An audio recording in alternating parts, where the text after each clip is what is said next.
வணக்கம்.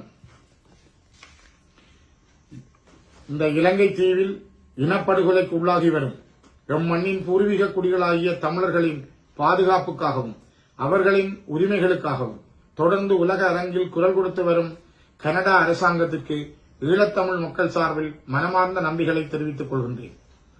2006 ஆண்டு முதல் 2009 ஆண்டு மே மாதம் வரை இடம்பெற்ற தமிழ் மக்கள் மீதான கொடிய இன அழிப்பு போரினால் பாதிக்கப்பட்ட ஈழத்தமிழ் மக்களுக்கு நீதி பெற்றுக் கொடுக்கும் முதல் படியாக ஸ்ரீலங்காவின் இனப்படுகொலை அரசை சர்வதேச நீதிமன்றத்தில் விசாரணைக்கு உட்படுத்தி அவர்கள் மீது சட்ட நடவடிக்கை எடுக்க வேண்டும் என்று கனேடிய அரசை கோரும் மனு ஒன்றை E4981 இலக்கத்தின் ஊடாக ஆரம்பித்துள்ள நாடு கடந்த தமிழீழ அரசாங்கத்தினரும் அவர்களுடன் இணைந்து செயல்படும் கனேடிய பாராளுமன்ற உறுப்பினர் கௌரவ ஷான் சென் அவர்களின் முயற்சியும் வெற்றியடைய வேண்டும் என்பதே ஈழத்தமிழ் மக்களாகிய நம் அவா.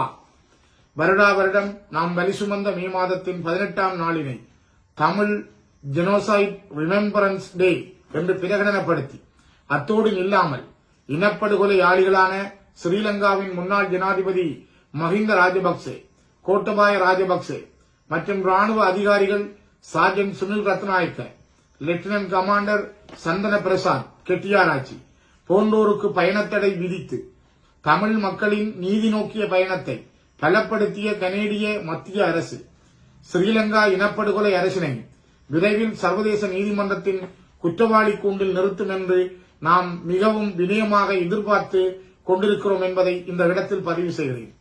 உலக மட்டத்தில் ஈழத்தமிழ் மக்களின் நீதி நோக்கிய பயணத்தில் கனடிய அரசின் செயல்பாடுகள் என்றுமே முன்மாதிரியாகவே வந்துள்ளன. கட்டமைக்கப்பட்ட இனப்படுகொலைக்கு உள்ளாகி வரும் ஒரு தேசிய இனத்தின் பிரதிநிதியாகிய நான் உலக அமைதியையும் சமாதானத்தையும் விரும்பும் அனைத்து நாடுகளையும் கனடிய நாட்டின் கால் தடங்களை தொடர்ந்து தமிழ் மக்களுக்கான நீதியை விரைவுபடுத்த விளையுமாறு வேண்டுகின்றேன்.